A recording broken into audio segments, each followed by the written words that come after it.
That was the wrong button.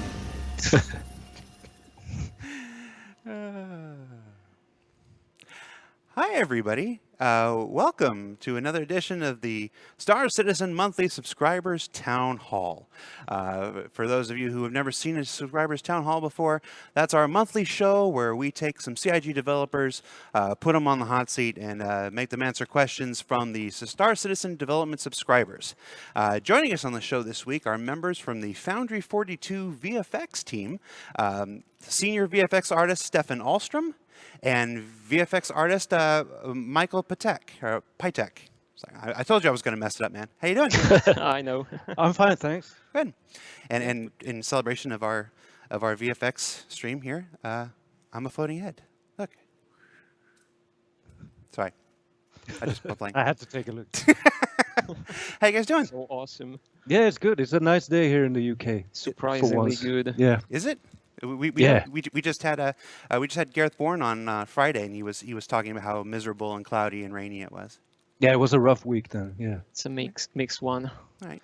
Now, this is the first time we've had you on one of our shows, so why don't we take a few moments to tell the folks a little bit about who you are and what you do for Star Citizen. Yeah, okay, I'll start. My name is Staffan, yeah, you said that. But as a senior VFX artist at this studio, I'm weapons is what I do. So I do muzzle flashes for weapons, the tracers, the projectiles, and the impacts for them, for FPS weapons and ship weapons. Okay. And I mean, all VFX departments are different at each studio, but in this studio we're very heavily focused. Like if you're an VFX artist, you're going to do particles. So we don't do that much with the materials and all the other categories that we fit in. And how long have you been with Foundry 42? 1.5 years, I think. 1.5 years? And what did you do before this? I was a senior VFX artist at Rare, also in the UK. Worked on Sea of Thieves. Oh, cool. Yeah. I've actually cool played stuff. that. Oh, you have? Yeah. Awesome. Half the time when I get people on here and they're like, I worked on this game, I'm like, I didn't play that game. And they were like, I worked on this game, I'm like, I didn't play that game, but I played Sea of Thieves. That was good. Yeah, I'm looking forward to the release It's really nice. Yeah. Cool. And Michael, tell us about yourself. Yeah, so my name is actually Michał Piątek, which can be translated to Michael Friday. And I'm just a normal VFX artist. Here at Foundry, I'm doing ships mostly. So ship destruction, internal, external, thrusters, dev masks, that's all my job. And sometimes I'm jumping in between departments. I'm also helping out with designing new GPU particle system, but that's what all of us are doing. And that's mainly my job. Like I'm the shape guy. Previously, I worked in Poland at Creative Forge Games. I was mainly working on Unity games, so made the first game I made is Engine Space. Here you can see. It's not a game; it's a T-shirt. But yeah, the first game I made was like a homeworld game, kind of. So doing Star Citizen feels like doing a heavily improved version of that game. Heavily, yeah. Heavily, yes. That's a common refrain from everybody who joins the team. It's like, yeah, I worked on something kind of like this, but this is much bigger. It's crazy. It's awesome. Yeah, well, when you set out to make the staggering biggest, sometimes, yeah. Yeah, when you set out to make the biggest video game of all time, there's quite a lot to it. You have to improve things compared to other products. So that's what we are doing here. So for those of you watching the show live, we do like other shows that we do take questions live from the chats. For this one, since this is our monthly subscribers only broadcast, while everybody can watch, we only take questions from the subscriber channel up on Spectrum. Now, Spectrum is our custom communications platform available on robertspaceindustries.com. So if you are a subscriber, you can go to robertspaceindustries.com, load up Spectrum, and go to the subscriber chat. That is where we're taking questions. So no questions from the general chat like normal, no questions from Twitch, no questions from YouTube. Strictly from the subscribers chat. And of course, you can preface your question with the word question, in capital letters, surrounded by brackets. That's going to help me pull it out from the other conversation that goes on there. Of course, we did throw up a thread up in the subscribers den earlier or later last week to collect some questions ahead of time so we can get started right away. So we do have some questions from subscribers that are already queued up here. Right off the bat, for whichever one of you, actually, we'll put this to both of you. We'll let both of you take a swing at answering this question. What are your favorite challenges for creating VFX for this groundbreaking game? Michael has an excellent answer to this one. No, you have. I have. Yeah, you talked about the scaling thing. Yes. Actually, so in this game, it's an RTS game.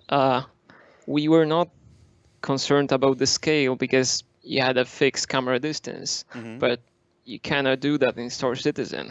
So let's just say in RTS games, you can have sparks which are as big as buses, basically. But in Star Citizen, you can get up close and far away. So, well, you need to get scale right. And that sounds simple, but actually it's making the huge difference in how you approach your VFX. Like you need to take care of the close and far read of the VFX, basically. Yeah. So, I mean, that probably applies to all of us. Yeah, doing so this game. when I'm making the impacts for the laser cannons, for example, it's not enough that it looks good from the ship in the cockpit. It has to look good if you shoot me where I stand and you shoot 1 meter ahead of me, sort of. And that's, wow, that's tricky. Yeah. Very, very often I'm doing an explosion and looks really good like 10 meters away, but then I'm up close and I'm destroying like just a vehicle and I see nothing. Like, what happened? Yep. It's the worst explosion ever. No, you're right. That is an answer that I've heard said by many people in many departments. The question of scale, it's things have to work from far away, but in Star Citizen they have to work right up close. I mean, Exactly, when you get up close to Bishop and whatnot, or any of our tier 0 characters, you can see the blood capillaries underneath the skin, in their nose and their foreheads when they wrinkle and stuff like that. It's like that's crazy that they would go through that kind of detail, but that's a through line throughout all of Star Citizen. It's got to work at every scale. And besides from that, it's the fidelity that we are striving for. I mean, the quality is much higher than any game I've been working on. So, exactly. Yeah. That's a challenge, but it's a nice challenge. Yeah, I agree fully. Yeah. All right, let's see what else we got. We got questions coming in from the chat now. First question is, will we be able to fly through clouds and create swirls? So we know that some of our atmospheric effects will have clouds and stuff. As ships pass through, do you think we'll be able to disperse those clouds? So this kind of question should be asked for the graphic guys, as those kind of complex systems such as clouds or just say auroras on a planet. Those things, they are handled by graphics team. They are not.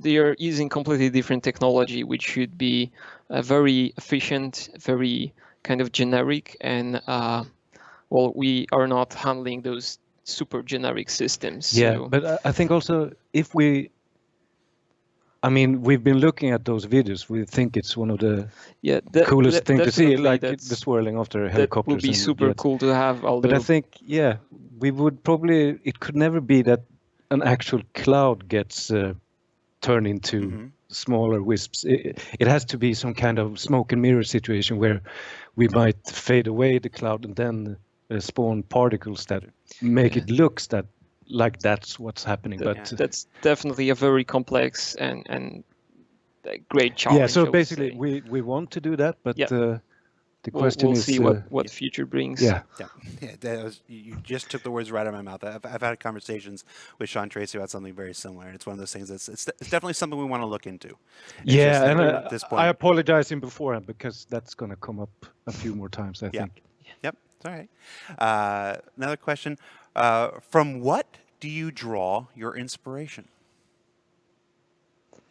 Well, it's not mainly other games. We look at like big movies that have spent millions in their VFX budget. So yeah, Mainly that's our source Yeah. of kind of visual. and we kind of tend to look for movies that have like a scientific style to them more than just doing VFX for Yeah. the show of it, sort of. In movies, they can get away with a lot of things just because they are making effects right in one shot, but that doesn't really work in our game. Yeah. So we are very picky about what we are looking at.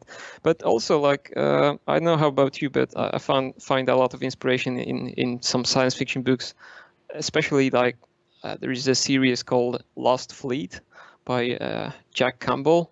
It's a great series about warfare in space, and he has a really great descriptions about how this could look like, and he's really paying attention to scale and time. So you're actually dogfighting, they take like 2 seconds because vehicles are so fast and you just don't know what's happening. I just find it really inspiring, even though I'm not seeing that.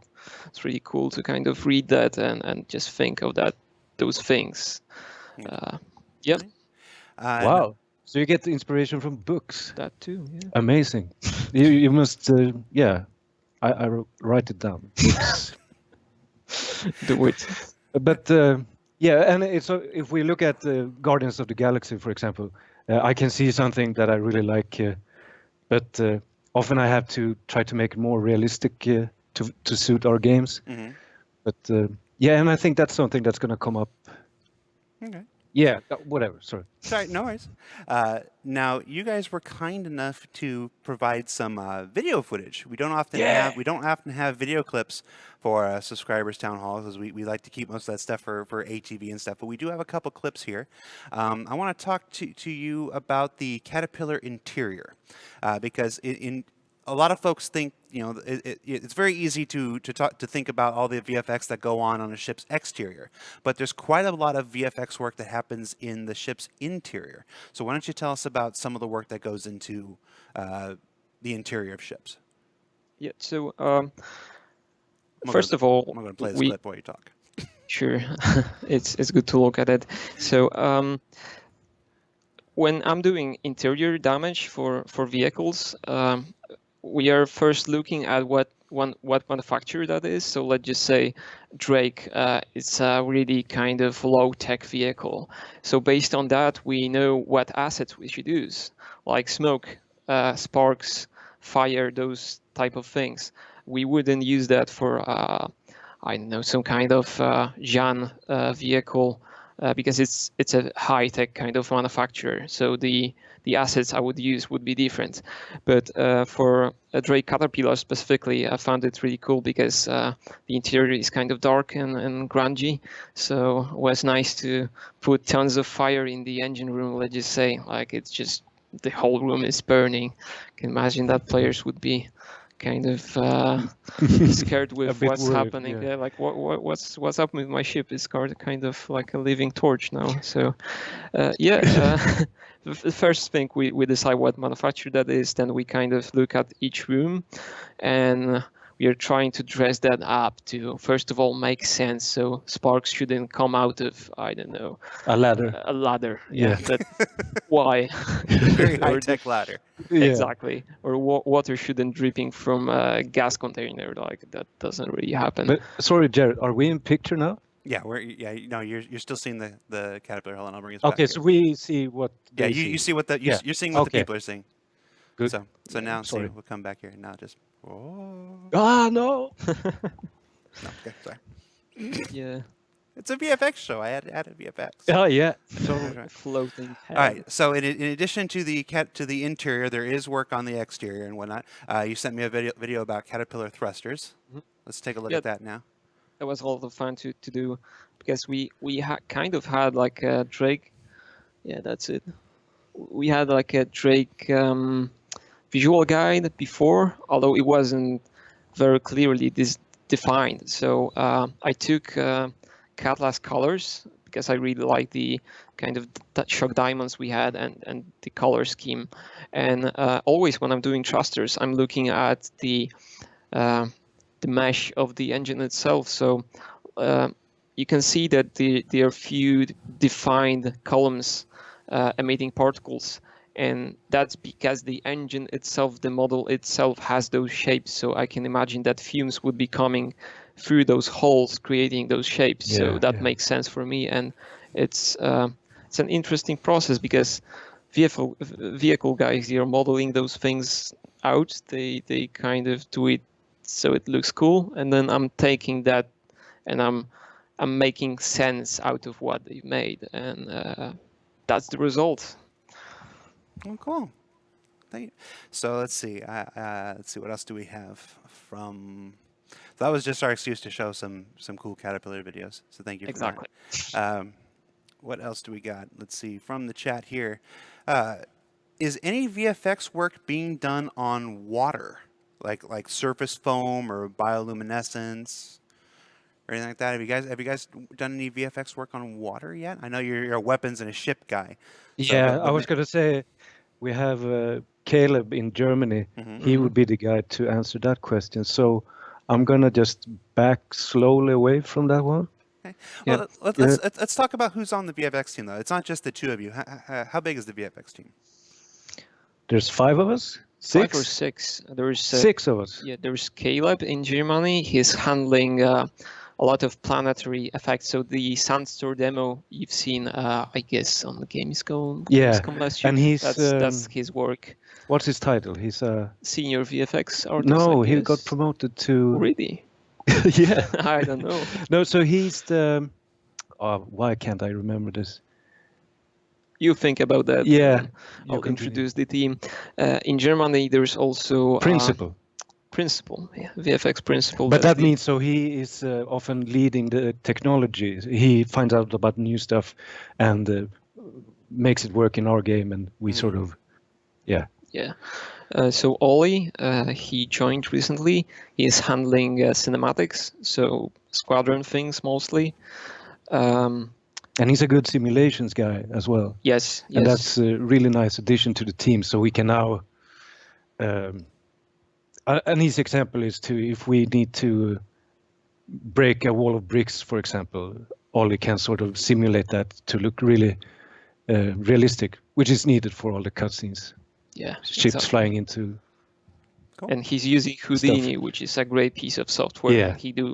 He's doing all sorts of crazy things like procedural generated destruction for cutscenes and things like that. Yeah, we also have Aaron. He's also kind of new. Yeah, he's a junior VFX artist. Exactly. He's been here for like a couple of months. He's helping me out with atmospheric effects, and I guess he was also doing some weapons before. Yeah, he's helped me with a lot of weapon stuff as well. So he's kind of jumping everywhere, which is good. Mm-hmm. Helping here and there. I'm very envious of him for having that position. I wish I was in this team when I was 20 years old.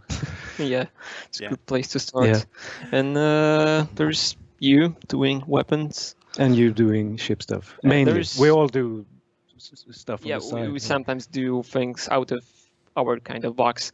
And there's Mike, our lead. Yeah. He's, or even director now. Now. He's directing us in the right direction. Yeah, and I think he does a lot of, he makes it possible for us to work. So he sort of, makes sure everyone is, he takes care on of the us, same basically. page, basically. Is that Mike Snowden? Yeah, that's the one. Yeah, exactly. He's all right. That's the one. Yeah, he's all right. Mike's all right. Mike's all right. Hi, Mike. Hi, Mike. Yeah.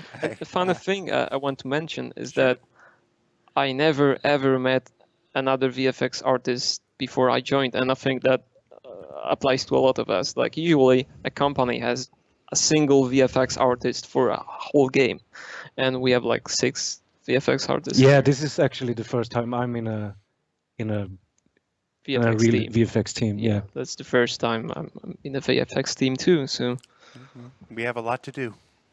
Yeah, for sure. All right. Next question. In one of your latest ATVs, you showed footsteps created by a character walking on the planet. Are there plans for other things that will leave some such kind of traces on the surface? Yeah. I wonder if we have a video for that. Oh, okay. It's kind of the same, yeah. Well, you answer the question, then we'll see if Yeah, video. but I think I would say yes, there are plans. The question is kind of big, but I mean, if a big ship lands on a ship, I think we would definitely want to leave an imprint there. But don't quote me on it, you know. And I think, I mean, you could go to extremes, like if you're crawling on the ground, that you would leave some markings after. But I mean, the tech, we can do that, but that level of detail is, I mean, yeah, there's so much stuff we would do before we can do that thing. Yeah. Like, for instance, footprints for each ship and stuff that we maybe show, like weapon decals. Like if you shoot glass, there should be cracks in the glass. If you shoot ice, something similar. Yeah. Stuff like that. Yeah, it's one of those things where it's one thing to be technically possible to do it, but you have to, nothing exists in a vacuum. We have to see how expensive it is with regards to every other system in the game. Yeah. Because there's and only so it's many like, things we can do at a given time. The same amount of time that would be required for that could be time spent on something that yields more experience bigger for the bang for player. a buck. Yeah. And also sometimes the technology is there, but you start doing that and you realize actually technology is not good enough or it's just too slow and things like that. Like it's fine to have 5 decals, but what happens if you have 5,000 on screen? That makes a huge difference. If you start adding them all over the place, that may change things. So. Yeah, so you're saying having the technology is not enough. It has to work in this game as well. Exactly. Yeah. Right. So we've seen on the ATV, we saw the footsteps, the various things like the snow and the sand and whatnot. We just got done talking about specific footprints for different landing pads for ships. Maybe at some point. What about weapon effects? So, since we have a ship and we have a weapons guy here, what happens when your ships fire their weapons at a planet side? Or a surface side? For a long time, every weapon had one impact effect. So laser cannons had like a red explosion to them. The ballistic cannons look like a more ballistic effect. But now I'm really trying to add for 3.0 that if you shoot ice, especially the materials that we use on the planets. So if you shoot ice, we want to see that red laser explosion, but with ice as well. And the same for like sand, rocks, metal, and I'm not doing all the materials this pass, but here we have ice or snow. Cool looking. Yeah. So the middle one is the ballistic Gatling, and the two on the side are the new laser look. I changed it. It used to be a red explosion, but now it's gonna.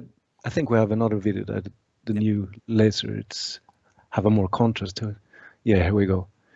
So what we see here is sand and stone, basically. So they're pretty similar, but I think it adds so much more to the scene when you have this kind of stuff instead of just one impact. But so it was fun coming up with a way of doing this because actually what happens here, the ballistic impact and the laser impact, they are both showing the same ice effect. They share that. A common way is to bake them together so that the ballistic has an ice version and the laser has an ice version and the neutron has an ice version and so on. But it's very time consuming to keep that up in this game with so many weapons and so many calibers. So we're using the system where the ammunition, they share the surface specific particle effects. So it's more generic this way, like faster. And so the experiment was like, will it still be interesting even though they share the impacts? And I think it's definitely worth it. So because if I make one change for the laser, that's going to get carried over to the ballistic impact. It's killing me that there's no sound effects to these. I just want to. Yeah, I think. And that's why I'm a content manager now. Not on the audio team. All right. Let's hope that no sound guy from our company watches that. Lee Banyard, call me. All right. What else? What else do we got here? As a follow up to that question, we get this quite a bit. I understand this might be engineering and stuff as opposed to VFX, but since we've shown the footsteps, one of the most common questions is how long do we expect those kind of effects to last, to persist? Is that something that you guys can speak to? Yeah, I can nerd out a bit on that. The game has a decal handling system, but there was big improvements made to that. But one side effect of that was that we couldn't spawn footprints the correct way, so to speak. So right now we're spawning them as particles. So it's a particle, but that works and looks like a decal. And those are, the other system is much better, because if you stand still, you take one step forward and then one step back, then that footprint, if it's handled correctly in the decal system, since no new decal is being spawned, it can be there for a really long time. But now with the particles, we can't guarantee that. We have no way of dynamically make a particle live longer or shorter. The only thing we can do is one set time or a random time, so to speak. So all the decals for a while will be quite short, because it's very expensive to have long living particles in a game. We basically want to get rid of them as soon as possible. So, but in the future, when we get the functionality again, I think they're working on it in Germany actually. But then, so if you shoot at a wall, for example, just with your what is it, P8 AR, those bullet holes will stay there for a very long time. But if you're playing a multiplayer match and there's a lot of you shooting, then they're going to stay there for a shorter time. But that system will handle it dynamically. So depending on what's going on, it's going to stay there for shorter or longer. Gotcha. So for now, we're using the particle system. They won't persist for very long, but we are working on a decal system that will take over these things, and then they'll be able to persist for much longer. At least that's something like that.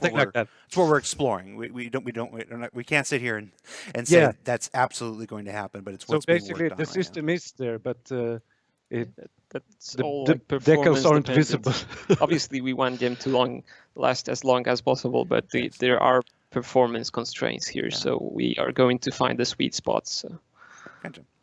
All right. What visual effect has been your favorite to make and see in game? Yeah, well, quite a lot of them actually, but probably the favorite one I made, the D-res effect in Star Marine. When you get yourself killed, your body will turn into those small cubes, and we have a video for that. Yeah, that's the one. So you probably can see that if you've seen latest Tron, and that probably goes back to our conversation about movie references. Tron. The movie Tron.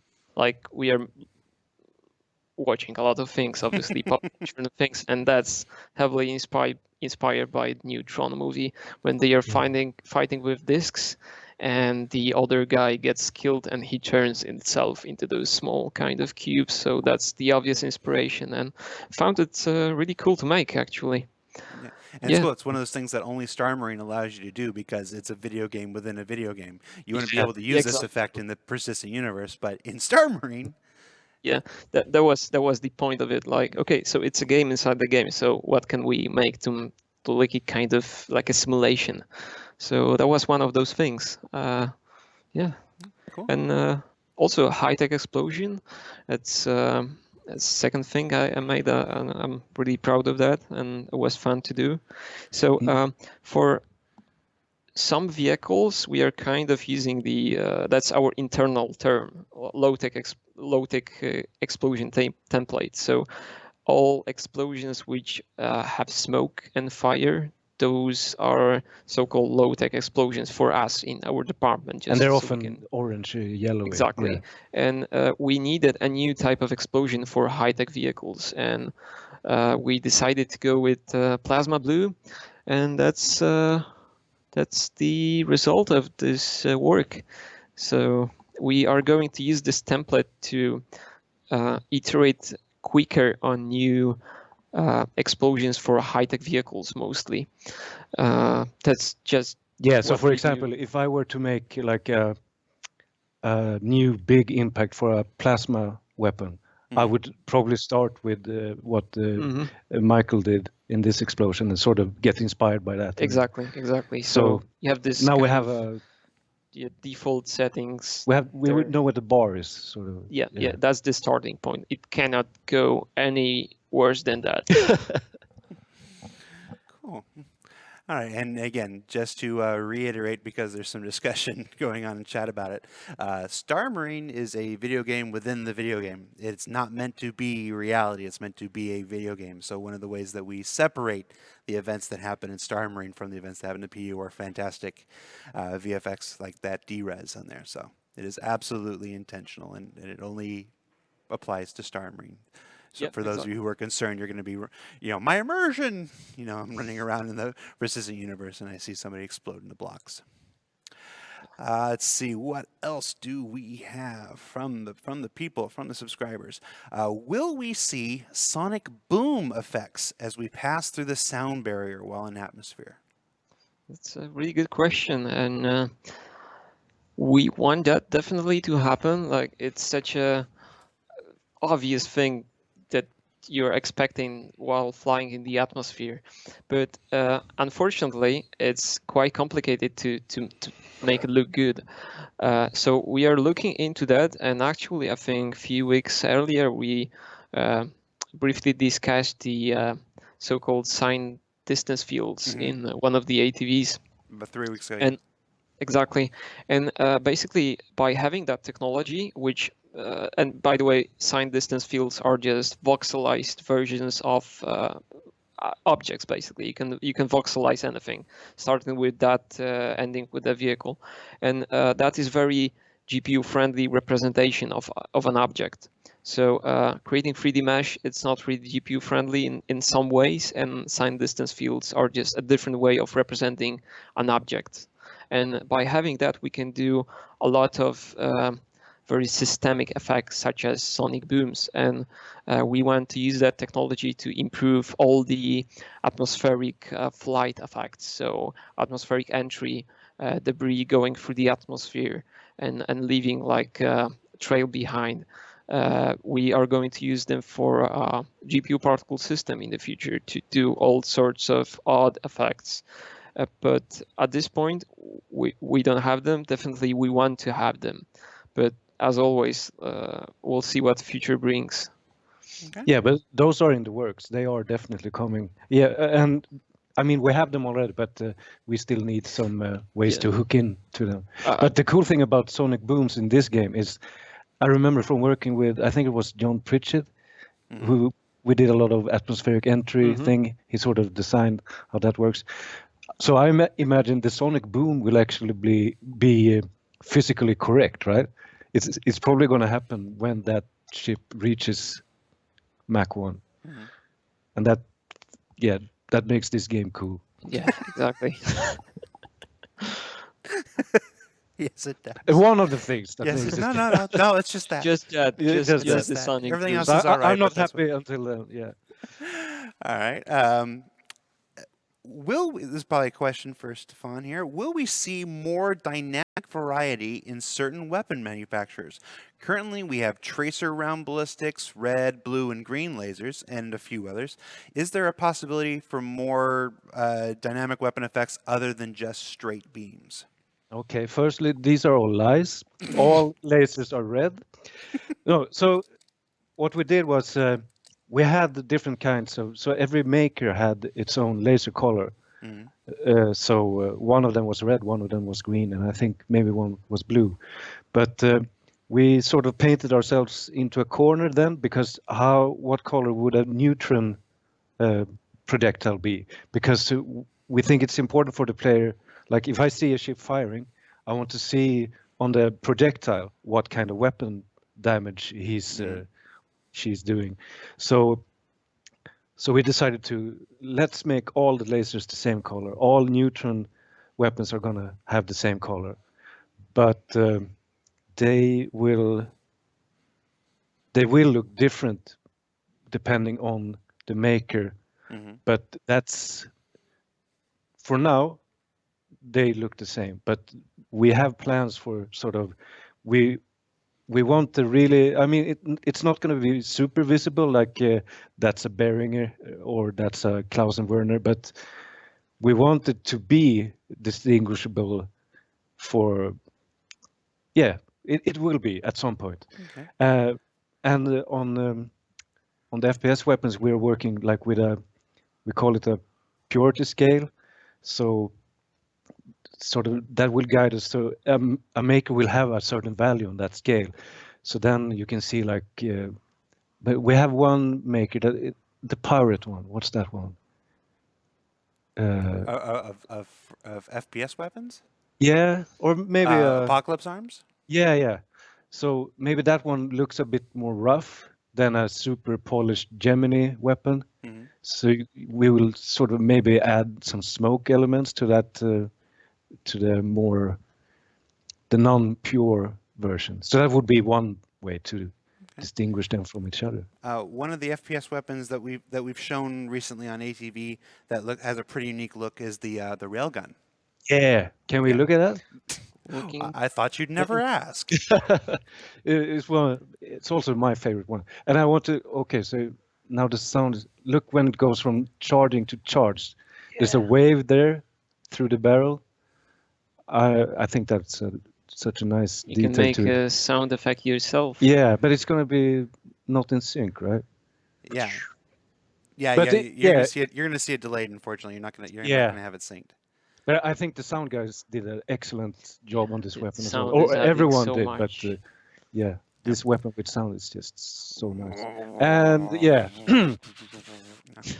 that trail there is not final. Yeah. Well, I think it looks better now. The video is quite old, actually. Yeah. And this is, of course, a work in progress. Not anymore. This is. I meant this video when it was. This video recorded. is, yes. Yeah. And yeah, there it went. But this weapon was so fun to do because previous to this we hadn't. There was like a charging and overcharge system, but it wasn't that. I don't know. It needed more functionality, and we got a new hire in Germany, Thorsten Nuck, who came in, and he's an old CryEngine guy, or Crytek, you say. Yeah. Both. So he could get in there and solve a lot of stuff. So we worked closely, and together with all the other departments, we managed to make this weapon who has, it's totally unique. So one thing that you don't see is like it actually has, I think it's 16 muzzle flashes firing at the same time. That's not a huge way to go about it. Stefan showed me the setup there, and I was like, what's happening here? It's not normal, but it is for this weapon. Yeah. So. All right. What sort of visual damage effects can we expect on personal armor? Will we see bullet impacts, burns, cracks in visors, etc.? Cracks and visors is something that you should expect that. But and burn marks, because in this game the suits you wear, the loadouts, they are so intricate. So making a bullet hole, the normal way of making a bullet hole might look really odd, because imagine if you have like a set of tubes or something, to smack a decal on there would look really bad because it just wouldn't look real. And the same if you have an ammo magazine and you get a laser burn mark that's circular, and how that would look on your magazine pocket and your skin, and it wouldn't work. But so it might be that we go with a sort of burn marks instead that look good regardless of what you're wearing. But that's also one of those things that it probably sounds simple, but making decals on a character, that's a whole different they have to be skinned. Exactly, like that's technology, like that's a different thing, because the mesh is moving. the objects on your armor are moving. So normal when you I guess when you're creating a decal, you're just placing a decal on the ground and it stays there because the ground is not moving, and that's fine. Yeah. But for like a character, there are things that you need to consider, and that's just more complicated. Yeah. But yeah, it's absolutely something that we want to do. That's for sure. All right. Is there any difference between how you create effects for outer space versus Planetside? Yep, All definitely. right, next question. No. What are the differences? Or what are some of the differences? Well, yeah, we have some effects which are looking different, and some of them they have like small kind of differences. So let's just say an explosion. In space, often you have explosion with debris, and debris, well, in space doesn't have gravity, but the same explosion on a planet, that would look different because it has gravity. That's a simple example, but we are having a whole new set of atmospheric effects going on, like contrails and engine trails we've shown a few weeks ago. And let's focus on contrails. So first of all, you don't see them outside the atmosphere, and in the atmosphere itself, the effect looks different. So based on the density of the atmosphere, the effect can be more or less visible.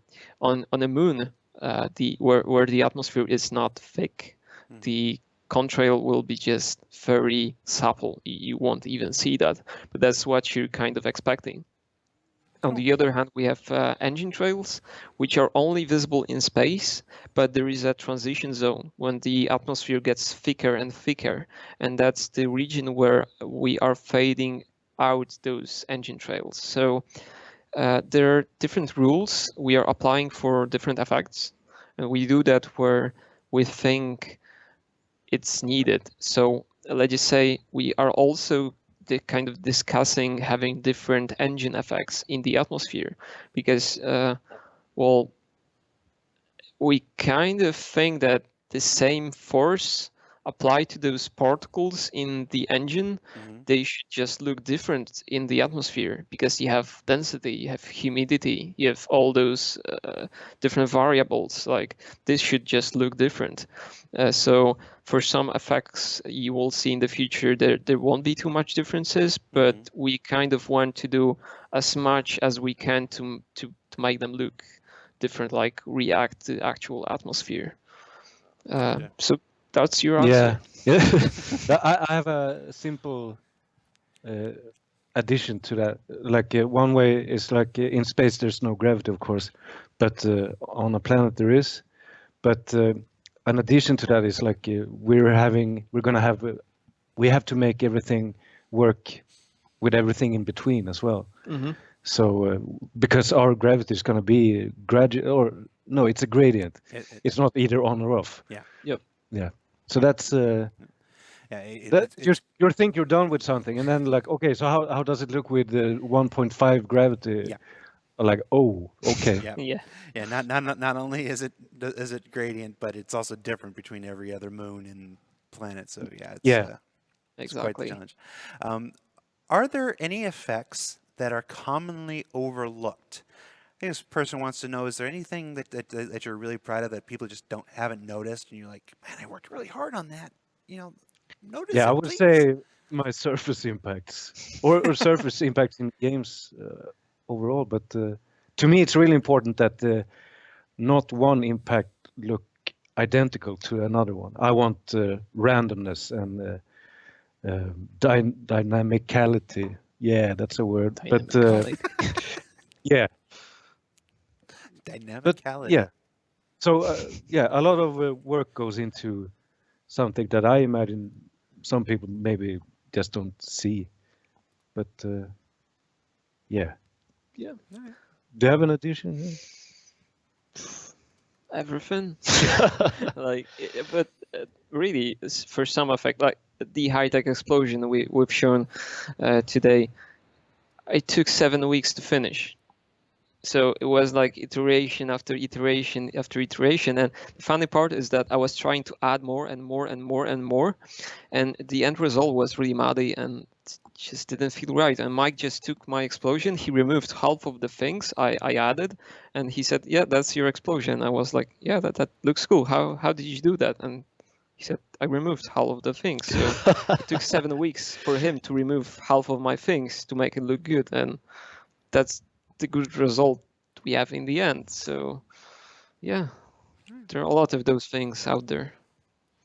Change it. I was putting dynamicality on your shirt and you moved. Thanks. This is all I can do for the rest of the show. I can't ask questions. I just have to move it around with your shirt now. High-tech stuff. All right. We're almost done. Show's almost over. Can you believe it? Almost there. Oh, that went fast. Yep. Any plans for shield effects rework? Yes. Yep. The current shields are not done by the VFX department, but with this sign distance field, we will eventually take another stab at it. Not another, our first stab at it. But so the new thing that we can do, if you fly a ship, someone shoots both your wings off, and then hits you again, the new shield sort of, it will take your actual current shape of your ship. So the shield would no longer show like a ghost wing or two ghost wings. Using the signed sign distance field. So the sign distance field is the best way for us to get like the shape of a ship.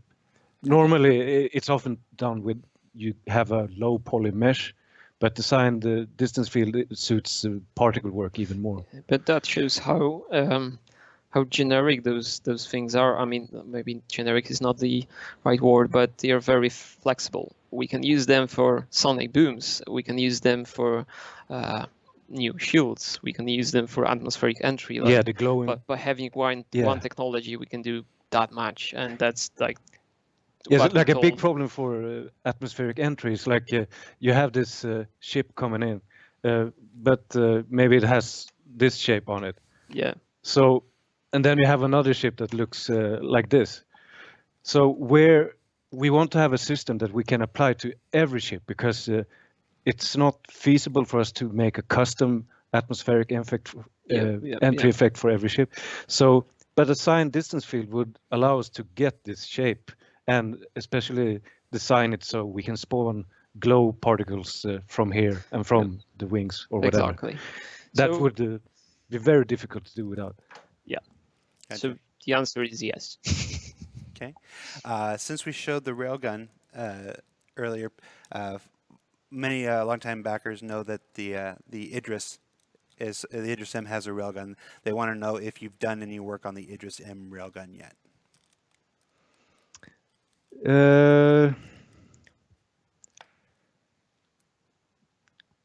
That's a very good question. You don't know? Nope. He's giving exactly the answer he should. And I'm happy to answer more questions too. Yeah. Thank you. You did that perfectly, Stefan. Thank you. What else do we got? What else do we got here? How real physics aspects interact with the artistic way of your job. Example, we know that there is no sound in space, but we know there will be sounds in space in Star Citizen. Have you got other examples of choices made between Hollywood style and reality? Okay, so he wants to know, how do you decide whether something should be totally realistic or video gamed up a little bit? That's a very good question. So sometimes it's we try to go for realism first, but for the Railgun, for example, if you look what I did for that, it doesn't look anything like a real life Railgun. But I really tried to make it look like it does in reality, but the reality version is honestly quite boring. Especially the trail, because it's nothing there, and the projectile is just it's a bullet. Mm-hmm. And it was so I asked Paul, like I did like a mock-up for him, and like what do you think about this, because our railgun needs to be charged as well. So, and then you have to sort of indicate that the weapon is charged. So already there we're crossing a line, I think, because a real railgun doesn't. It can be fired without you being able to see that it's ready to be fired.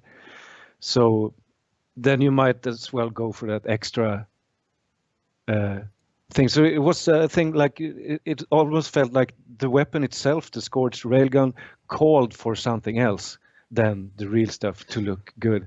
Yeah. I don't know if I'm making sense, but I don't know too. thanks, Michael. But yeah, that's one example. Yeah. Sometimes the reality isn't cool enough.